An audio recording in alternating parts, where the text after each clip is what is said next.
Welcome, I'm the Factual Gamer, and these are this week's gaming news. On April 24, last Friday, Telltale Games announced a partnership with Marvel Entertainment to produce a game to be released in 2017. Although the official announcement was very sparse with details, gaming news site IGN did manage to find out the game will be for both PC and consoles. Telltale's previous games have consisted of very narrative-driven titles such as The Walking Dead, The Wolf Among Us, and The Game of Thrones. The next day, on April 25, Saturday, Valve announced the DOTA Major Championships, an annual series of 4 marquee tournaments, as the announcement stated, with the International being one of them. The other 3 tournaments will be Valve-sponsored events hosted by third-party organizers in locations around the world. Starting this fall, each of the tournaments will be held in one of the 4 seasons, with the International being held in the summer. On Sunday, April 26, ESPN2, the sports TV channel, aired a live transmission of the finals for an eSports tournament called Heroes of the Dorm, a collegiate tournament for Heroes of the Storm. The transmission was somewhat unexpected and announced just a day before, and even people who work at ESPN tweeted about their surprise. ESPN3 already regularly transmits Heroes of the Dorm championships, but nobody seemed to have paid much attention to that, as the importance given to the ESPN channels seems to decrease as the number in front of the network increases. This event pitted UC Berkeley versus Arizona State, and Berkeley ended up winning 3 of the 5 games, taking the title in the end. Each of the 5 members of the team win a $25,000 scholarship per year for the remaining year of undergrad or graduate school. Despite all this, however, the transmission of the event had a very low viewer rating of only 0.1%, which translated to about 96,000 people. The following day, on April 27, Monday, Konami officially announced not only the cancellation of Silent Hills, but also the removal of PT, the wildly popular teaser demo, from the PlayStation Store on April 29. Silent Hills was being created as a collaboration between Hideo Kojima and Guillermo del Toro, the movie director, and would star the actor Norman Reedus, famous for playing Daryl on the TV show The Walking Dead.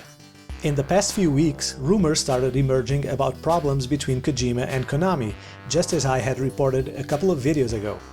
Now, even though Metal Gear Solid 5 is still under development and Kojima himself has stated that he will remain involved in the production of the game until the release, Silent Hills has been officially cancelled.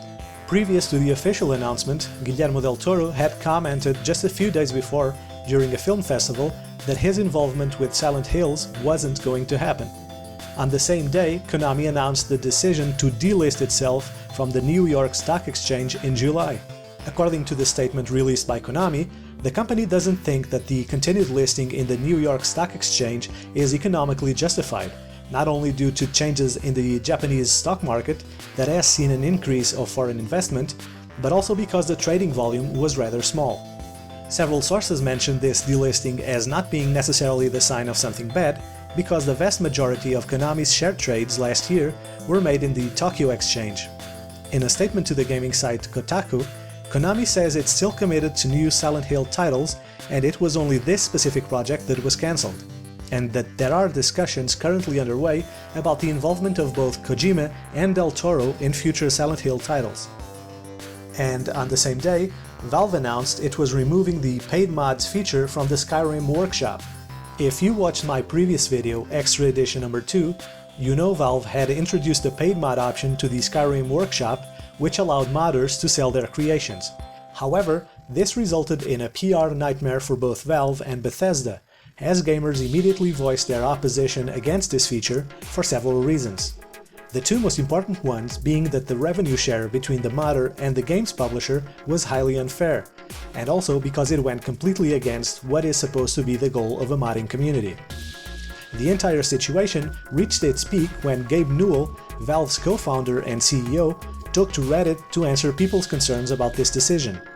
Even though Newell defended the paid mods initiative and expressed his opinions about the possible benefits it could offer to modders, he also acknowledged several problems with the feature, including Bethesda's decision to have such an uneven revenue split between the modders and the publisher.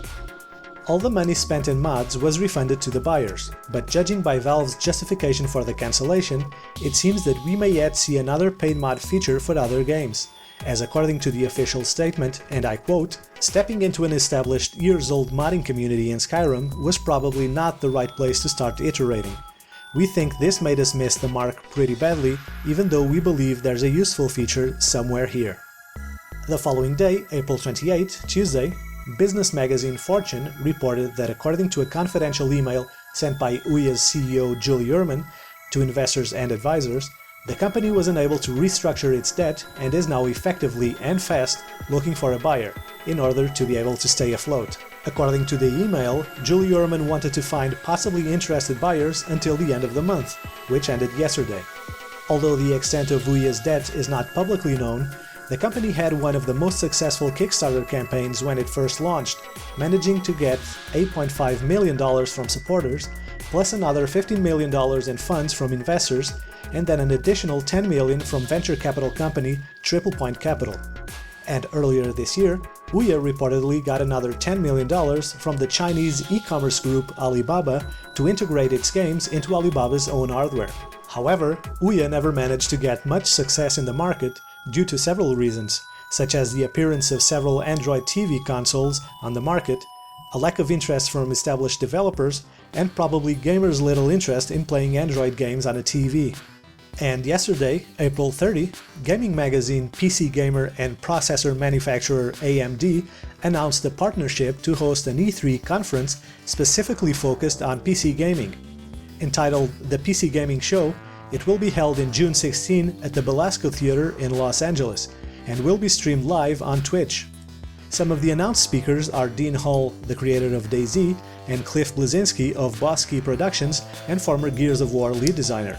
And the studios involved include Blizzard, Bohemia Interactive, Cloud Imperium Games, Tripwire Interactive, Square Enix, Obsidian, Paradox, Devolver Digital, and the Humble Bundlers, but more are still to be announced.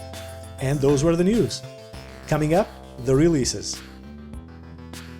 Today, May 1st, the games being released are Software Inc.,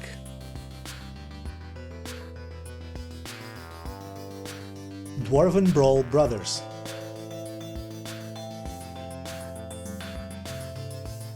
next Monday, May 4, there's a single game release, Snakebird.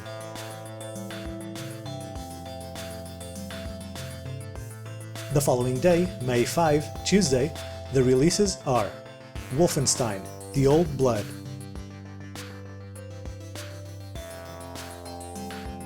Warside,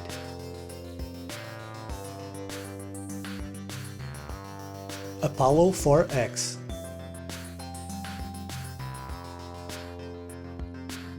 on Wednesday, May 6, there's another single game release, High Strangeness.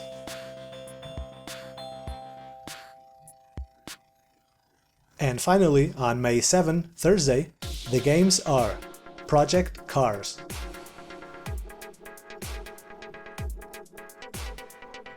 Grass is No More,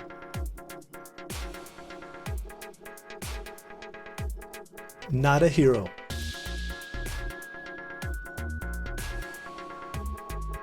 and that's all. Thank you for watching. As always, please don't forget to subscribe and also share the video with your friends. If possible, I would like to see the channel hit 500 subscribers in the next few weeks, so please help me make it a reality. I'll be back next Friday, and that's a fact.